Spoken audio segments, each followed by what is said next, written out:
Hello to all of you, and it's not by coincidence that you guys are here. Um, there is a reason for that. This will become probably more known as we go through the session.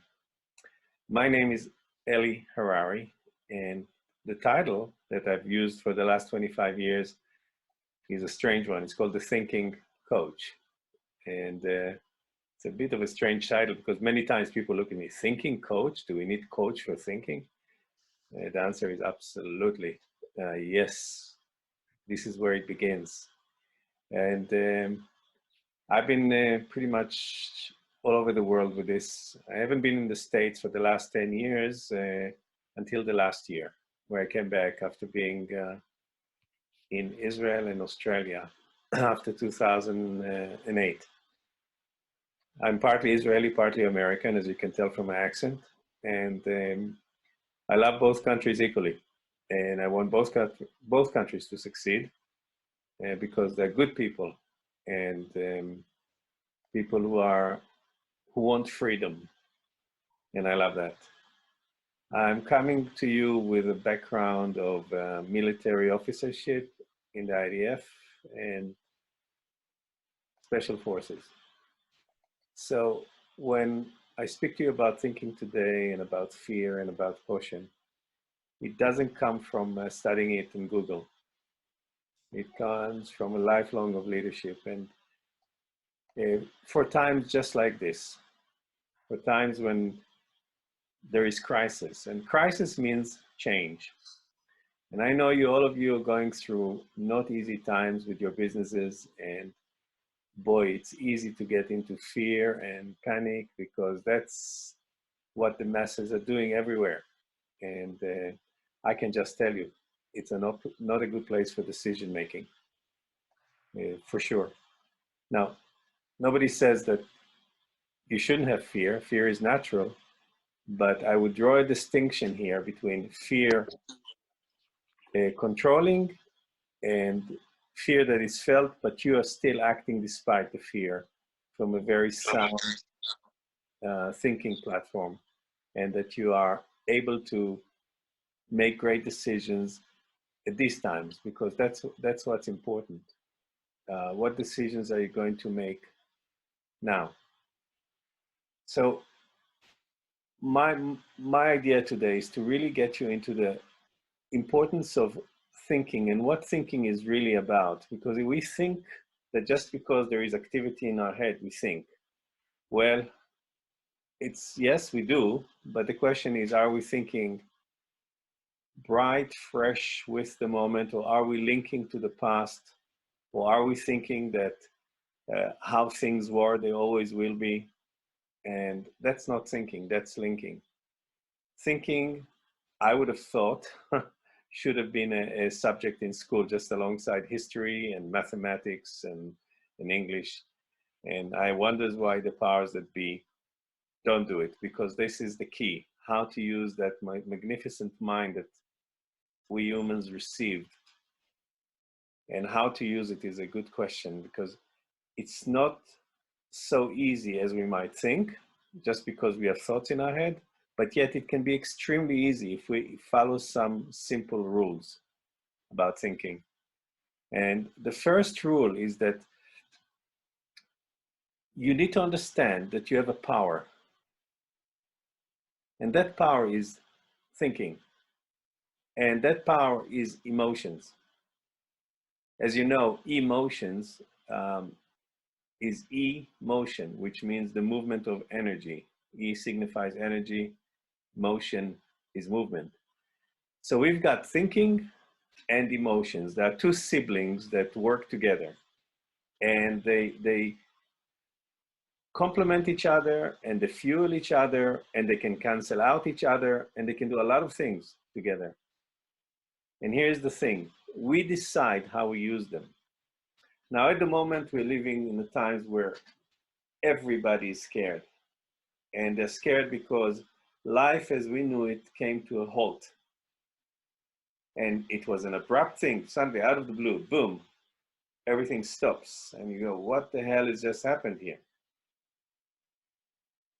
And the most important thing is to realize that things have changed. Now, at this point, we've got a choice.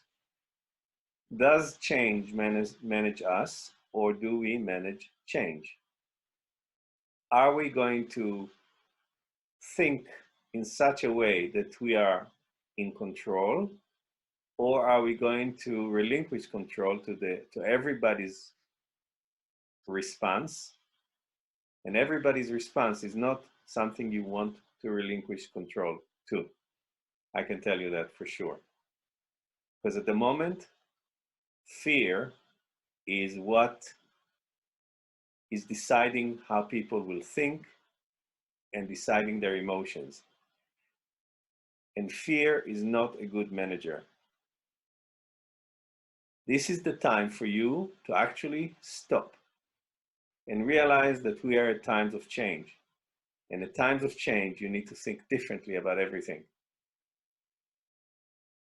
How do you do it? How do I think different when everybody else thinking in one way and my business is about to fall apart and I'm losing and I've got maybe a month or two before I lose everything? This is what's going on. Well, you've got to stop and separate things. There is your business, there is finance, and then there is you. And the virus will do what the virus will do, but you can do what you can do. And you can do many things now. First, realize that you have to stop your mind as well from racing forward. You've got to stop it. The fear and worry, don't let them have you completely cut it by half if you can. And the other half, fill up with your own conscious thinking that you are deciding for yourself how you're going to think from now on, because you can. And I'll tell you why you can. The following analogy will explain it. You know how water, when it flows from its source down, it follows the path of least resistance? Well, thinking is like water. And funnily enough, science tells us that we're 80% water, doesn't it? So water just flows the path of least resistance, and so does thoughts. They go the path of least resistance. In our case, is how we always thought. It's easy. We've already carved the path in our brain. Now, the beautiful thing with water, and they know it, is you can divert it. You can cause different direction to happen with the water. You turn it by, say, causing it to have less resistance going one way, and digging in a way where you wanted to fertilize the arid land here. And you can make all kinds of diversions with the water. And in the way of the water, it starts to fertilize all kinds of areas that weren't fertilized before. Arid land gets fertilized, and now you've got new growth. Well, thinking and the brain is exactly the same. We think that what we have thought is the only way to think. But many studies show that the humans only uses about 2 to 3% of their brain. Would you believe 97, 98% is unused? And we think that the way we think is the only way. Well, no. And this is the time where you can actually make changes for real. And age doesn't matter here. It's a matter of your will, a matter of your belief in you, and matter of you actually rising up to the surface and taking leadership firstly in your own life. So the power of the thinking and the emotion is actually to cause you to become a different kind of leader of your own life. And this is the time you need it the most. Now, I can tell you that if this wasn't done by me, I wouldn't be speaking to you today. I would have been dead. So when I speak to you about these things, they have relevance. They're real. Because most people don't understand how powerful they can be if they start using this incredible resource called thinking and emotion in a correct way. You all heard the term emotional intelligence, right? It's a buzzword. Emotional intelligence is the ability to use intelligent emotions. And the book that was written by Daniel Goleman speaks about, firstly, empathy. But empathy is only one aspect of being intelligent in the emotion. There are many other things, because we have such thing as called higher emotion and lower emotion. And the higher emotion tend to be very positive, and the lower emotion tend to be all about negativity. Now, positive, curiously enough, makes people a lot more intelligent in their decision making. And the reason why is because there is a lot more positive if we tend to look around in our life than there is negative. So when we think positive about things, which I tell you, it's way underrated, this thinking positive, we think better. We see the bigger picture. We can think long term. And long term should be the leader of thinking, not short term. Short term is always tactical. Long term is strategic.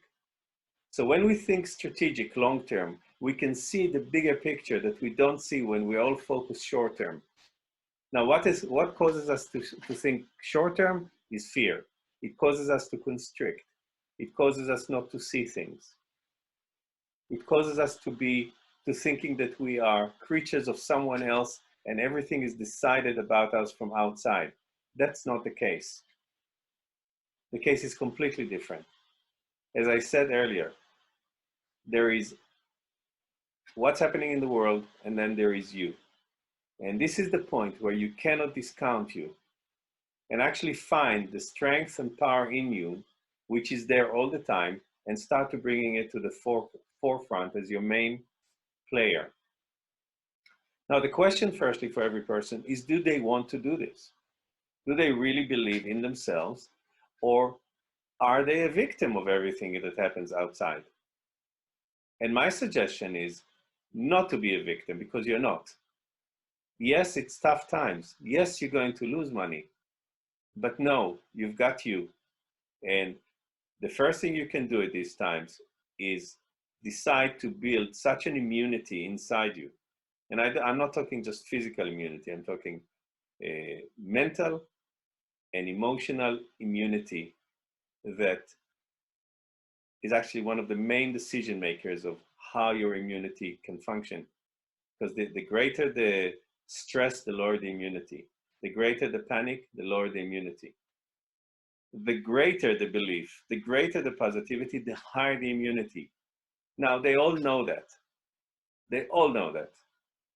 I don't know if they invented machine to prove that, because they all believe only in machines. But it's very clear that when a human is connected to who they are and believe in themselves, they can think different, they can be different. And it's a journey, and it's not easy, but it's a lot easier than becoming a creature of what everybody else wants you to be, wishes you to be, which is afraid. Tell me what to do, I don't know what to do. And in my job is I empower people, firstly, to believe in themselves, to think in themselves for themselves, and to realize that they have an unending resource inside them that they have not tapped in most cases yet. Now, I'm not saying that people are not intelligent, but they're intelligent in particular things. They're intelligent in business, they're intelligent in money. Very often I find people not intelligent in how they think for themselves about themselves, and they tend to fall into a certain pattern that thinks that they're not good enough. Not true. On the other hand, if they want to compensate for that, ego takes over, and that's not what you want either at this point. What you want is something much different. You want a sense of thinking big. And this is the difference between panic and caution. When people panic, they think small. When they are careful and in a mode of caution, they think according to the big picture. And caution is a mindset. It shows you the big picture of things. So you've got to understand that there is a difference between the two. Most everyone today, and I'm speaking now to groups like yourselves, people are very afraid. But that's normal. But that's where you take, okay, I'm afraid. I'm worried. I'm concerned. And here's what you do with that. You take the famous word that everybody uses today. You quarantine that. You quarantine your fear and panic. Not that it's not there, but you decide for it not to overtake all of you and make you its subject. So you quarantine it. What you do is you actually decide in your mind to say, okay, I know my fear, and don't not look at it. Look at it. Itemize your fear. Here's the thing. When you look at fear, it shrinks. When you run away from fear, it grows. So you got to look at it, say, this is what I'm afraid of. I'm afraid to look for my business. I'm afraid for my health, for my children, whatever. Put it all. We all have that. But then decide that it's got its space in you. If you want to go and visit it consciously. But don't let it take you over. Because if you do, what you're doing is you're making fear your leader. And you don't want to do that. Fear is very incapable leader. It causes people to make wrong decisions all the time. So have your fear, quarantine it, and realize that you are not it. You've got a lot more going. And I'm sure that if you thought about yourself and what you've done with your life, you'd realize that you are a lot more than the fear of losing your business at the moment. And again, I'm not downplaying it. I understand and I sympathize. Everybody is hurting. But this is the time, and I've seen it throughout my life, this is the time to rise. At the time of adversity, you can make extraordinary leaps forward, which will last you for many years to come after this coronavirus thing has been sorted. I think it will. You know, the whole human race is working on it right now. And we're at a time where every day brings new news. The television makes it gloom and doom. I listen to it, but again, I quarantine it. Whatever I'm saying to you, I do it. Because you can think things, but if you're not doing them, then your thinking is stale. Oh, there's so much I want to talk to you about, but I don't want to overdo it. I want to first emphasize that there is the power within you, and it's called thinking and emotions, and you can control that. You can decide, and I would urge you to decide that firstly, you're a person that's going to think for themselves despite everything else. I urge you to accept the fact that there are going to be financial losses and that you may lose your business. And look at it. Don't let it control you, because then you can manage it. And remember, we're talking about managing change or being managed by change. And you are the resource now, not just the virus. As I said, the virus will do what it will do. You are different. You're the resource. You have a life where you've done a lot. It's time to call over your strength and stand up for who you are at these times, because it is, otherwise you will become like everybody else, and your immune is lower at that time. You don't want to do that. The emotions and the thinking lower the immune more than anything else. You know that when you think negative, you know exactly that bad feelings follow it. You don't think negative and go, wow, it's great. That doesn't happen. But when you think positive, you also know that you feel well, don't you? And you go, wow, that feels good. And guess what? You are the engineer. You are the one who has done it from inside. Nobody else did it. So I hope I'm getting across the fact that you are very important at this time. And the chances that you will do well with your business are much greater with what I'm telling you. If you decide that you're not a victim of the circumstances now, your chances of success are much better. I teach in organizations how to connect the top line and the bottom line, because everybody thinks it's all about the bottom line, making money, paying the bills and all the rest of it. But what lifts the bottom line up is the top line, which is how healthy people think and how healthy they use their emotions, either with themselves or as building team around them. And I show people time and time again that their bottom line goes up with their top line. They're connected. They're not separated. And what I'm talking to you about now is the top line. And the top line at the time of crisis is extremely important. So, having said that, I want to open the floor, open on YouTube. And if you have a question, this is the time to ask it. Just tell me your name, quickly, your business. But remember, we've got about 15 minutes left. Believe it or not, 25 minutes already went by. And I would love to hear from you, and I will answer your questions. And by the way, I want to thank Beth very much for allowing this session to happen and making it happen. And I tell you, guys, you got a real champion there. And I also want to thank Gary, Gary Hasey, who actually introduced me to Beth. So over to you guys. I'm here. Hi, I'm Julie. Hi, Julie. Hi. I love this session. Thank you so much for this morning.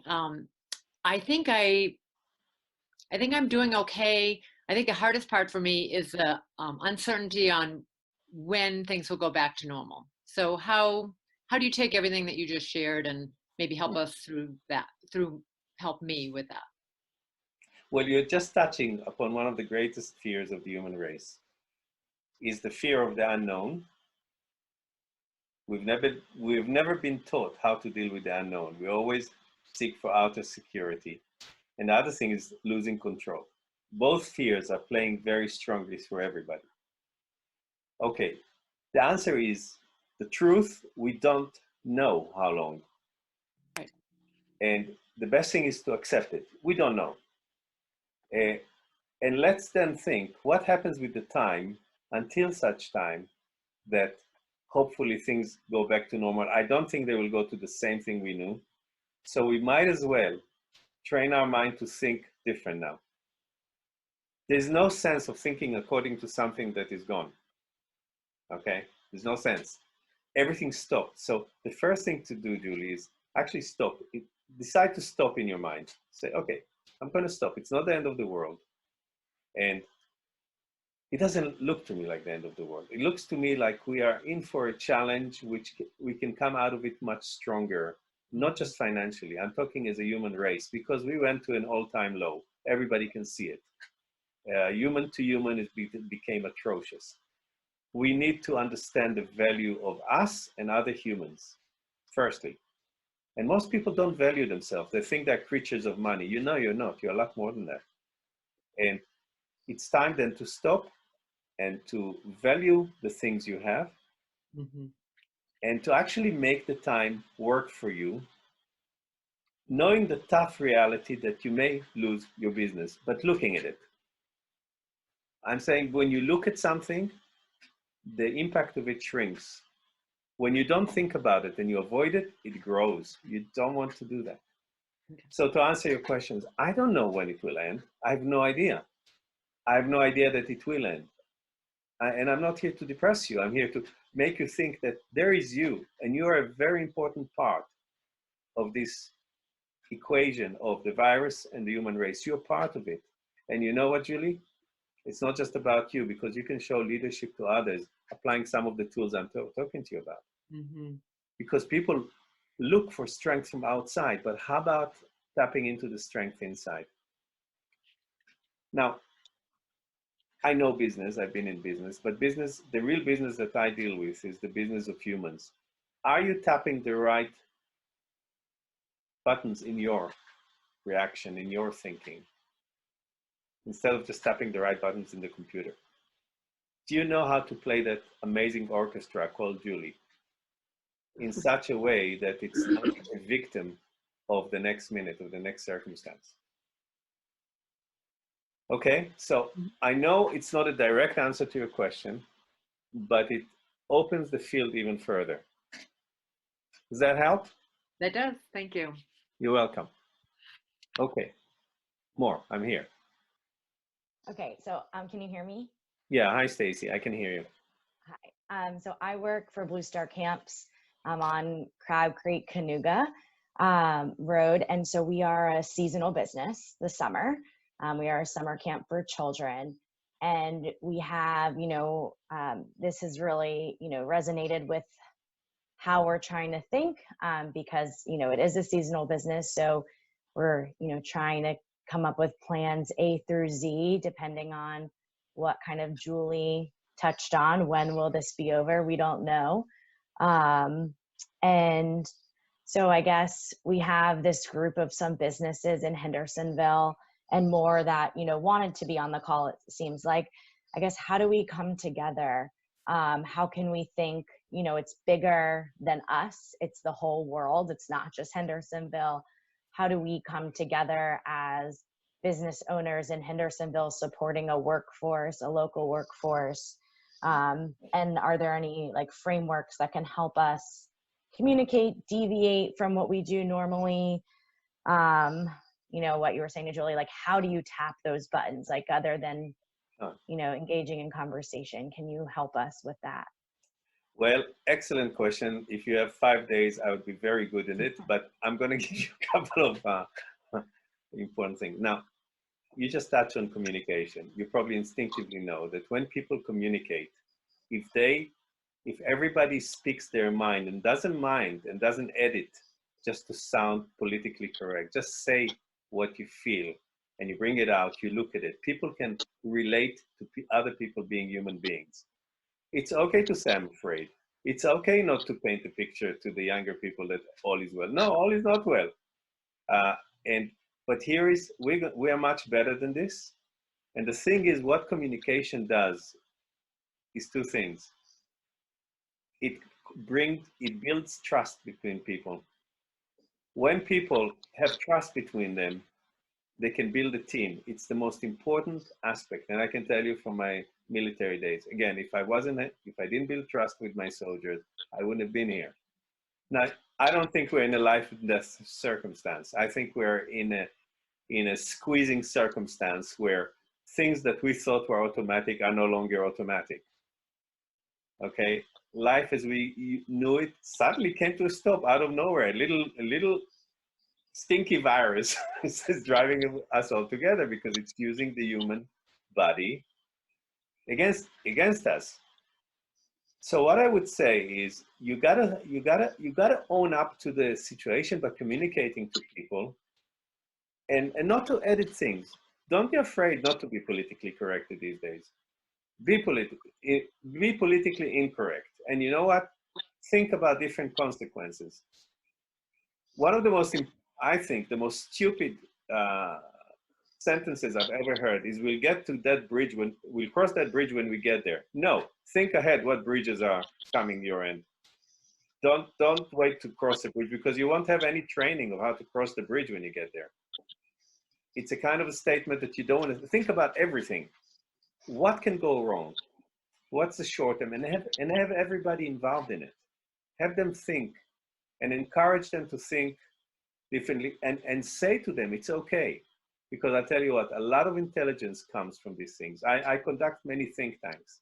And the first rule in a think tank is let everything out. You don't edit anything. Then we'll sort out stage 2, what makes sense, what doesn't make sense.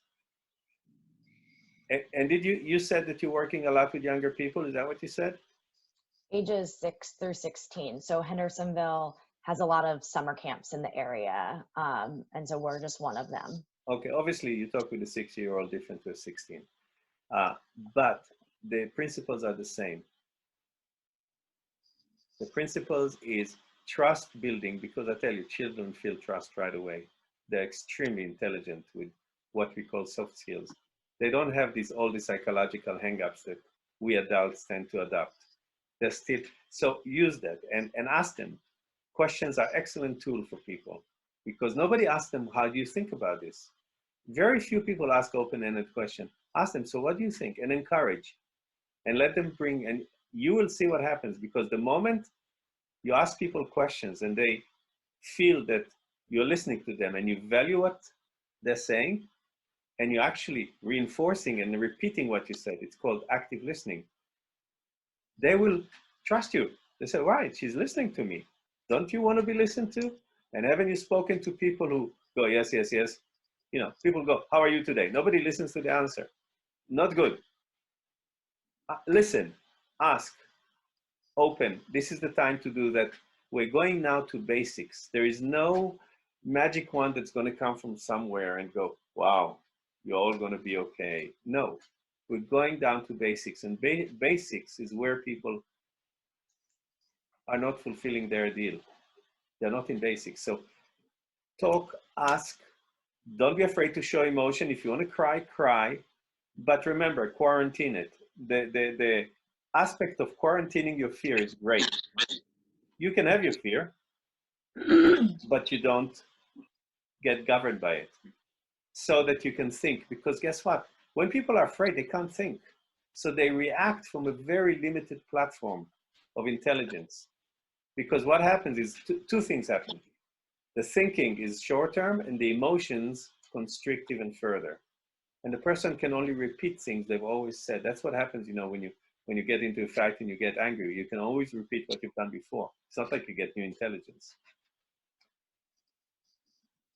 I don't know if this helps, and I don't know if this is exactly what you asked, but as you can tell, when I'm asked a question, it opens a field. I don't have this how answers, because it doesn't work like this. The how question, believe it or not, is the least question, the least worry at the moment. It's the what am I doing and why am I doing this? These are the questions you need to ask yourself, and you will find that the how is going to be born out of these questions. Okay, because once you think, you would be amazed at the level of intelligence that your brain is going to suddenly release to you. It knows. Everybody knows that fear is a lousy manager. Yet, we all succumb to it because we haven't owned up to it. We say, all right, it's part of the deal. Now, we've got 10 more minutes. I want a couple of more questions. I hope this helps, Stacy. I really appreciated your go down to the basics, get Yes. back to the basics. Life has gotten so complex. So, you know, always thing after thing after thing. And I think going down to the basics may help. And you know something? Yeah. Financial loss is the least loss that you have at the moment. You don't want to lose yourself. That's a far greater price. We will overcome the financial loss at some point, okay? Maybe we need to have a little bit less comfort zone in our life. Maybe we need to be less spoiled. Maybe we need to value more the things that we have, okay? And by the way, there is a practical thing you can do, okay? I do that. I know that you understand that air is important for thinking and everything else. So what you do each morning when you wake up, you take 3 deep breaths and you fill up your stomach with it, very deep. You go, and you hold it for a couple of seconds, and then you go, you let a sigh out. You do it 3 times in the morning, and during the day, if you feel stressed, you do the same thing, and before you go to sleep. And with that in the morning, the things you do is you call over to yourself the things you do have and you appreciate regardless of the coronavirus. All the things that you're thankful for, that you have the long view with, they never abandon you. Now, this is not a new age stuff. This is simple how the human body works. Because most people don't breathe enough air. So you take, at times of crisis, they go, that's what happens. So you actually think deep. I mean, breathe deep. And then release it with a sigh. Do 3 of those. Don't get blue in the face. And it'll slow you down. And you'll find that you can think a little better. And if stress hits you during the day, do it again. When you wake up in the morning, call over what you're thankful for. And before you go to bed, call over what you're thankful for. And go to sleep, wake up and go to sleep with these things. Simple, very, very, very few people do that simple stuff. You don't want to go to sleep with the, whatever his name, Dave Moyer is a nice man, the ABC anchorman. fear in his voice and all the worry. You don't want to go to sleep with that. You want to go to sleep with you and your positive thoughts. Okay? And that helps. Tell that to the kids. Tell it to everybody if they're afraid. It works, because guess what? We all have the same human body. And that's why medicine works, and that's why negative things work. So you got to use the human body with the right kind of viruses that we manufacture. And by the way, the term viruses come from a book called Emotional Intelligence by Daniel Goleman, who was so impressed, it's in the book, by how he was treated by a bus driver in New York City in the middle of the summer, who welcomed him and everyone to the bus with such a smile and was talking through the ride. And the whole bus was buzzing. And when he got off the bus, he said, Jesus, he just manufactured positive emotional viruses all over the place. He's done in 10 minutes what I've done in 10 years. And you know what? That's the kind of leadership we need today. And by the way, smiling helps a lot. A lot. It's amazing what taking those chicks backwards does to humans. Amazing. And that actually triggers the right kind of emotions when you smile. It's a cheap way to do it. Hey, you go like this, you feel like crap, and you go, oh, and then you suddenly feel your feeling is changing, and your thinking follows through, because they tend to go together. It's an amazing engineering by whoever engineered us. But that's what I mean, pressing buttons in the human body, pressing the right button. That's a button you want to press. And the other button is, don't let that panic take you over. Okay, quarantine it. Those are excellent tools I'm giving you if you can apply them. And I'm going to send you guys an article that I wrote just now. And just, I think I have your emails, or send me an email, I'll send you the article. And I'm going to also propose to Beth to perhaps causing circles of thinking and causing this to spread, because this is actually spreading a virus that doesn't let the other virus take over, okay? And it comes from the power of thinking and the emotions. Now, I want to know how you feel now. We have 2-3 minutes. I'm just wondering how you feel at the moment. Good. Good equals? We're in a situation. I mean, we're trying to plan ahead. We're trying, it is what it is. We can do what we can do. So right now, I'm pretty much taking it hour to hour, not even day to day, just hour to hour. Right. Oh, yeah, I feel good. I'm happy. Okay. So Can't change it right now, so I may as well be that way. That's right. And what a success that is, isn't it? To actually be happy. That's been my outlook since the beginning of this. Yeah. Now, here's the thing. The brain grows everything. If you think in certain ways and you show your brain that you're adamant about it, those are seeds that you're growing. And one day somebody will tell you, hey, you've changed. And you go, really? I didn't notice. Yes, because a lot of times we change, we don't even know. We think change should happen all at once. No, it doesn't. Change can't happen all at once. It needs to be gradual. I know. A lot of people think it can. And that's the problem right now. Everything's changed so rapidly. People don't know what to do. They can't handle it. Exactly.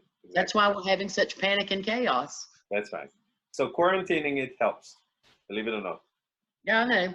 And I tell you, I wouldn't have been sitting talking to you now if I haven't used these tools. And they work, they work, they work. But you got to work at it. The magic wand doesn't work anymore. It never did, actually, to tell you the truth. I've been dealing with people for 25 years. They all think somebody will come from outside and will change them. It ain't true. Sure. It ain't. Okay, thank you for that. Yes. I see, who do I see now? I see Ruth. Did you want to say something? Sure, thank you. Most of all, very much appreciated. A great idea. I tend to smile all the time, so your advice is well taken. And for people who know me, they know that's true. So I appreciate the fact I was able to be here. And thanks for your ideas. And I haven't read Daniel Goldberg in a long time, but maybe I'll go back and refresh that. Yeah. Okay, I'm glad you said that. I'm glad you're feeling good. What we're doing in this session, believe it or not, is what people can do after a while with anybody. We're actually increasing the whole scope of thinking and causing positive emotional viruses to be there. Now, that is part of the truth because we're causing it. It's not us being fake. Fake is succumbing to fear that other people generate. When you manufacture from yourself power, that's not fake. That's real. And it affects other people because people are susceptible to other humans. And it works positive and negative. What I'm saying in this session is, here is just a little tip of the iceberg of what thinking and emotions can do to a person. Now, as I was saying, I'm working with many groups now, and I have a 7-session program to take them step by step, and I think it's working a treat. And I'm going to talk to Beth about this, okay? So, just so you know. Thank you. You're welcome. Anyone else before? We've got, I think, 1 minute. I just don't want this to cut us off before we go. I would just say that, anybody want to say something? Stacy, do you have a follow-up that you wanted to add, or because you look like you were pregnant? I'm all with ideas. good. Uh-huh. I think this was very helpful. Was it? Yeah, and just to definitely think more globally. Thank you to the Hendersonville Tourism Office, for thinking globally. And I hope we continue to do that. You got a great champion with Beth, by the way. Great champion. Thank you, Beth. All heart. And yeah, so I'm going to bring this to a close. Thank you guys for coming. Hope you enjoyed it. Thank you, Ellie. Thank you, Ellie. And I hope you can put some of these skills to work. You can always ask me questions, send if you Perfect. like. Okay? That'd be great. Okay. That's wonderful. Thank you so much. Lovely, guys. Take care. Thank you, Ellie. Bye-bye. Thank you.